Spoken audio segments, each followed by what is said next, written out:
Hey y'all, what's up? Welcome back to my channel, Renee Ashley Beauty. I hope you guys are doing great today. I hope your family's safe, you're safe, your friends are safe, and everybody's good around you, because this is a very important and serious time that we're living in. We have riots going on, we have protests going on, we have movements happening. This is history in the making. This is modern day history happening right now as we speak. So I hope everybody's safe and happy and healthy. What I want to get into today is one of our talks. You know, ever so often we like to sit and have these talks, so I just wanted to get into that today, and I wanted to start with the riots and the marching and the protests going on. These are my views, these are things that I think. I'm not speaking on behalf of all Black people or all Christian people or all Caribbean people or all anybody. I'm speaking on behalf of Reneé Brandt. So I just want to clear that up first of all. Another thing is, hopefully everybody can be respectful and understanding of everything I say, and also any comments that are made in the comment section below, which feel free to do that, because I love dialogue. I love kind of open, honest dialogue. I am a Christian woman, yeah, and I see a lot of talk from a lot of Christian people online about, hold your peace and let the Lord fight your battles, and violence begets violence and stuff like that. All that stuff is super plausible, but I do not think that Jesus would want for his people to be discriminated against, to be racially profiled, to experience police brutality. I don't think it's God's will and purpose for his people to be killed and treated as secondary citizens. It's kind of a sticky situation to where I do not agree with the looting.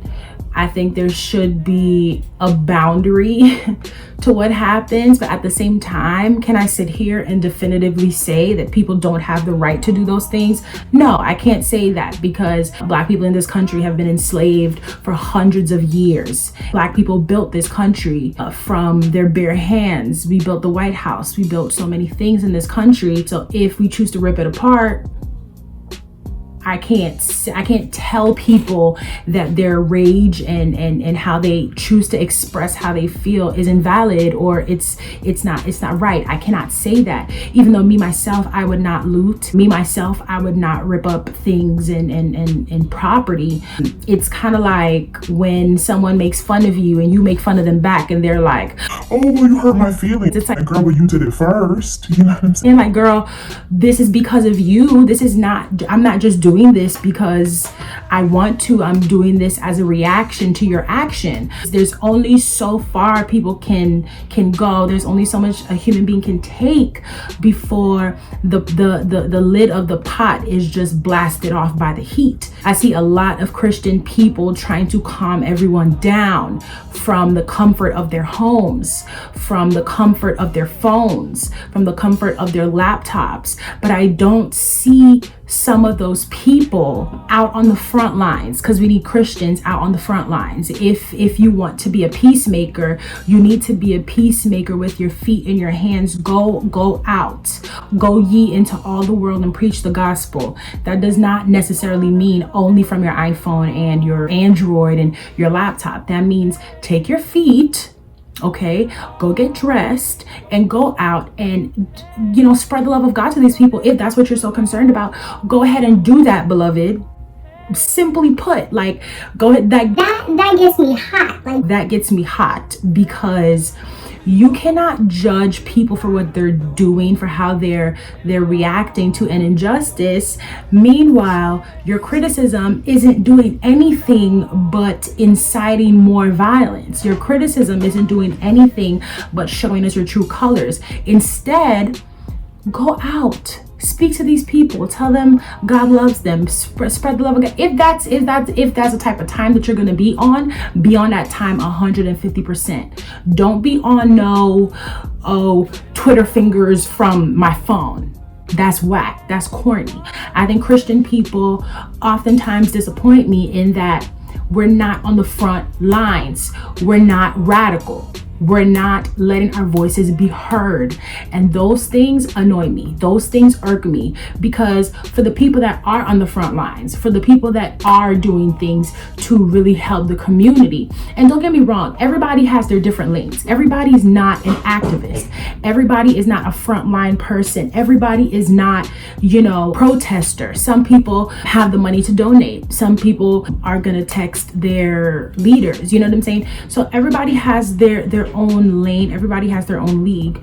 But I strongly believe that we have to show unity in this moment. We have to show that we are together. There's no separation. You know what I'm saying? I've seen a lot of colorist comments as well. I wasn't on Facebook yesterday. I was on my computer and I was working, and then I got a text from my best friend saying that this young man that we both knew, he was on Facebook basically calling her broke and dark skinned. Okay, so I said, girl, tag me in. I'm it. Okay, because I'm prepared. I'm ready. I go on Facebook and I'm being respectful with this guy. You know what I'm saying? I go on there and I'm like, bro, like, don't do that to her. Like, you're dark skin as well. Like, how are you gonna, try to make fun of her skin color? Y'all are the same skin color. He said other things. And then he called me crispy. He says, no, I'm dark, you're crispy, talking to me. And that just sent me outer space. That sent me to Mars and back. Because how dare this dark-skinned man tell me that he's dark but I'm crispy and we're the same color? You get what I'm saying? Like, I'm a dark-skinned woman. Don't let this ring light fool you. Let me go ahead and turn the light down, okay? Let me go ahead and don't let this ring light fool you. I am a dark-skinned woman.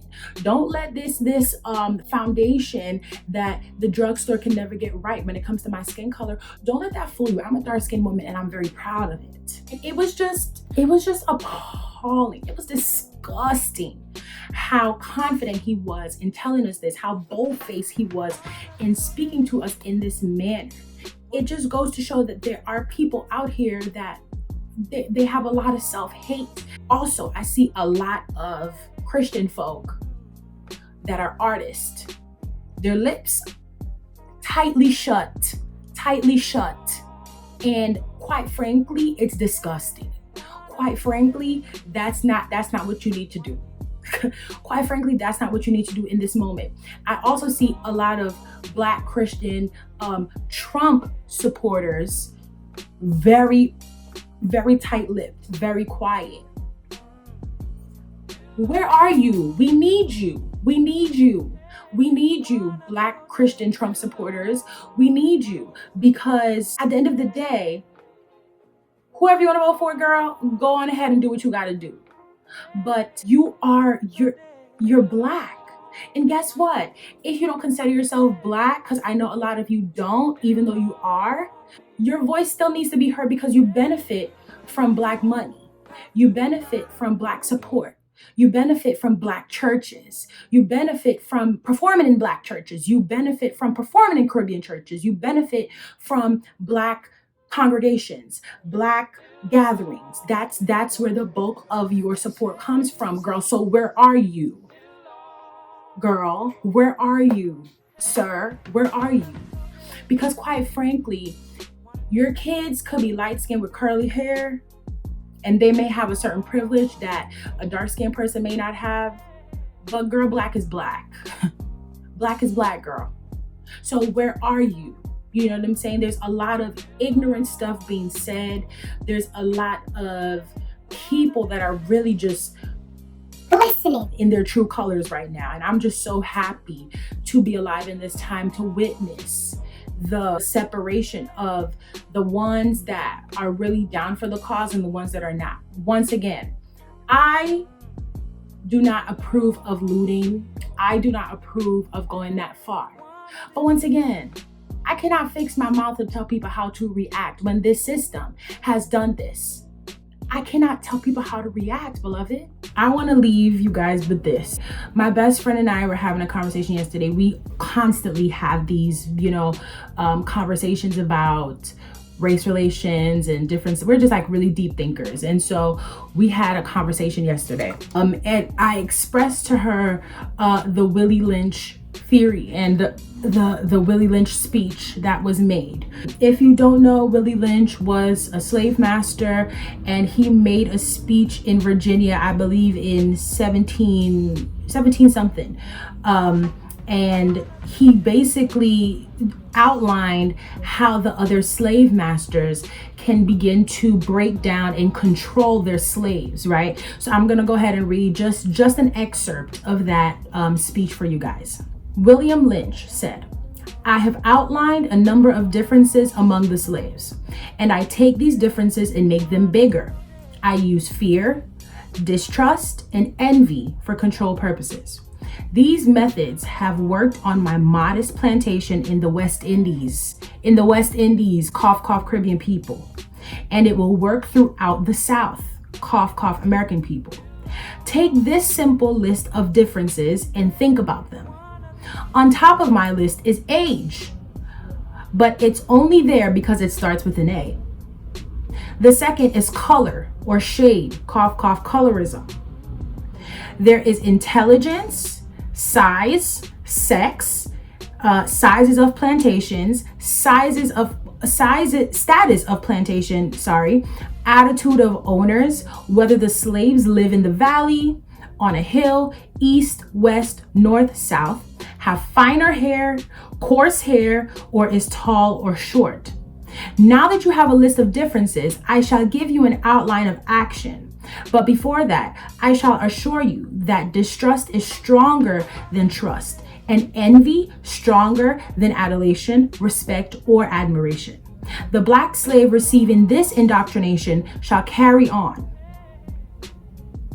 and will become self-refueling and self-generating for hundreds of years, maybe thousands.